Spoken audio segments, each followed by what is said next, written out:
हे पुढच्या वर्षीचे RI प्रेसिडेंट मारिओ सीझर त्यांनी त्यांचं जे मेसेज देत असतात, त्यांचं जे इंट्रोडक्टरी स्पीच होतं त्यामधला मुख्य थर्स्ट काय होता तर तो कन्सर्न होता मेंबरशिप बद्दलचा.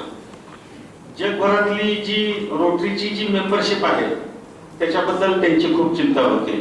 आणि being as a district officer, आता दीपक सरांनी खूप चांगल्या पद्धतीने मांडलं, मेंबर्स आपल्याकडे जे असतात त्यांचं एंगेजमेंट, त्यांचं रिटेन्शन, ह्या गोष्टीकडे आपण लक्ष दिलं पाहिजे. त्याचबरोबर आपल्या आजूबाजूचे जे काही बरेचसे क्लब आहेत की जे की खरोखर वीक कॅटेगरीमध्ये आपण ज्यांना म्हणू शकतो, म्हणजे त्यांची मेंबरशिप सदस्य संख्या वर्षानुवर्ष खूप कमी असते, ते मेंबरशिप क्रायसिस मध्ये झगडत असतात. ते क्लब स्वतःचे काही प्रश्न असतात ते त्यांचा प्रयत्न करत असतात, मेंबरशिप टीम करत असते. पण being as a district officers आपण याच्यामध्ये काही थोडा व्हायटल रोल प्ले करू शकतो का? आपण असा नियर बायचा एखादा क्लब आणि त्याची मेंबरशिप का थांबलेली आहे याचा विचार करून त्यासाठी आपण जर प्रयत्न केला तर खूप चांगलं काम होऊ शकतं.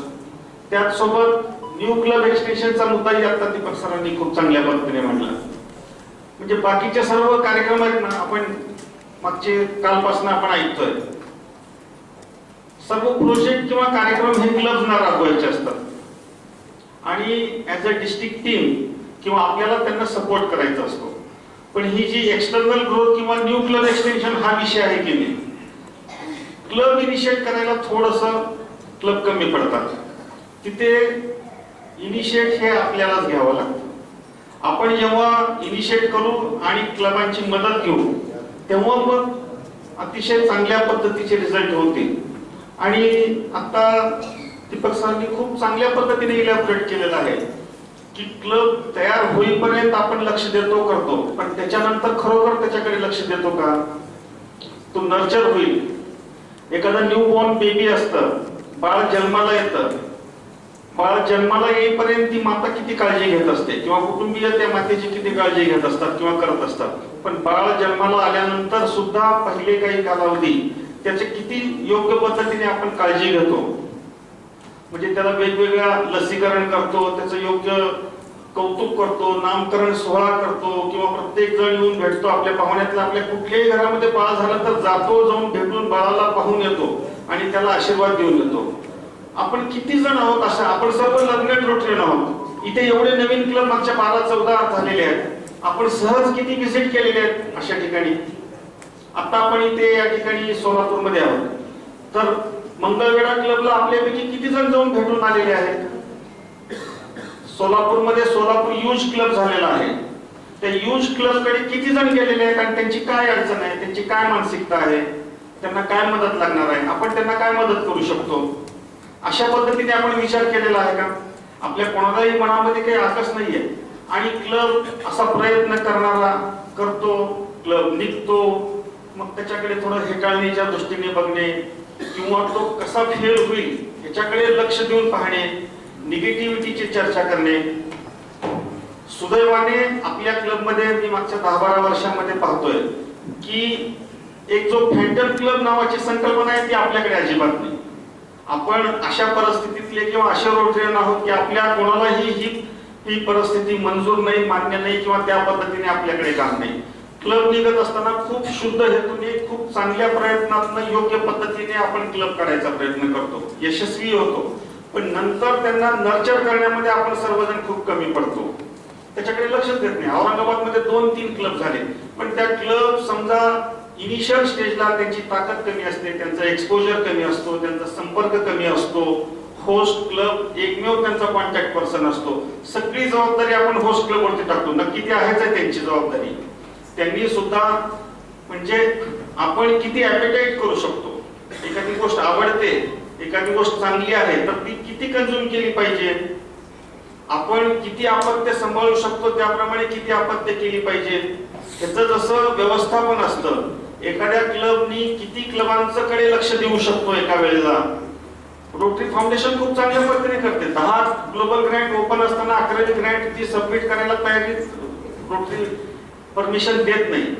आपल्याकडे न्यू क्लब एक्सटेन्शन करत असताना अशा काही गाईडलाईन्स जरी नसल्या तरी त्याचं भान आपण ठेवलं पाहिजे.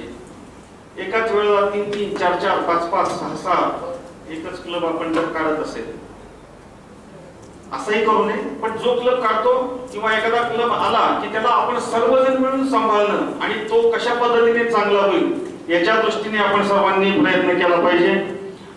मारिओंनी त्यावेळेला सांगताना म्हणले की इनोव्हेशन आपण केलं पाहिजे. तेच ते ट्रॅडिशनल क्लब त्याच त्या पद्धतीने क्लब काळ बदलत आहे झपाट्याने. तर त्याच्यासाठी नवीन नवीन ज्या ज्या संकल्पना असतील, कॉज बेस्ड क्लब असतील, विशिष्ट उद्देशाने काम करणारे असतील, कॉर्पोरेट क्लब असतील, पासपोर्ट क्लब असतील, सॅटेलाइट क्लब असतील, हायब्रिड क्लब असतील, ऑल कपल क्लब असतील, काय काय पद्धतीच्या संकल्पना आपण राबवता येऊ शकतो. इनोव्हेशन करणं आवश्यक आहे, कोलॅबोरेशन करणं आवश्यक आहे, कंटिन्युटी ठेवणं आवश्यक आहे. हे मागच्या वर्षीच्या टीमचं काम आहे, हे पुढच्या वर्षीच्या टीमचं काम आहे. आपण मेंबर अट्रॅक्ट करण्यामध्ये यशस्वी ठरतो. प्रश्न आपल्याला मोठा जो नेहमी येतो तो ज्यूम टबॅकलचा, म्हणजे नवीन वाढलेले क्लब पुढच्या वर्षीच्या टीमला त्या मागच्या त्याच्याबद्दल काहीच देणी घेणं नसते. तर ती किंवा मेंबरशिप ह्या विषयासाठी एकत्रितपणे जॉईंटली त्यांची मेंबरशिप कमिटी आहे का ती विचार करते का. म्हणजे इनकमिंग टीम आउटगोईंग टीम पेक्षा आपल्या क्लबची सदस्य संख्या असा विचार करणारा गट आहे का. डिस्ट्रिक्ट मध्ये सुद्धा अशी काही विचार करणारी मंडळी आहेत का. आलेला सदस्य आपल्यापासून दूर जाऊ नये याच्यासाठी प्रयत्न करणारी अशी मंडळी आहेत का. या दृष्टीने आपण सर्वांनी काम केलेलं पाहिजे असं मला वाटतं. एवढे ह्या निमित्ताने वाटतंय. आपण ह्या DTLS मध्ये सर्व कार्यक्रम हे ब्रेकआउटच्या पद्धतीने आपापल्या एव्हन्यूच्या अंतर्गत करावेत असं आपण विचार केलेला आहे.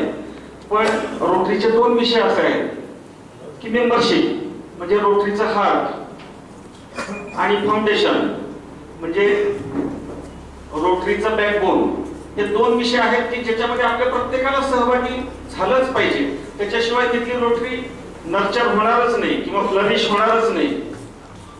त्यामुळे क्लबच्या लेवलवरती काम केलं तरी ऍज अ डिस्ट्रिक्ट ऑफिसर म्हणून आपल्याला ह्या 2 विषयामध्ये प्रत्येकाला आपलं स्वतःचं कुठलंही ॲव्हेन्यू असेल त्या विषय जरी असला तरी आपल्याला काम केलंच पाहिजे असं अपेक्षित आहे. त्यामुळे मेंबरशिप आणि TRF या 2 विषयांवरती आपण सगळ्यांनी मिळून काही विचार केला पाहिजे, आपण काही विचार केला पाहिजे असं आपल्याला वाटलं. त्यामुळे 2च प्लेनरी सेशनचं आपण नियोजन केलेलं आहे. आता दीपक सरांनी मेंबरशिप या विषयावरचं मार्गदर्शन केलंय. त्यानंतर आता पुढील 3 वर्ष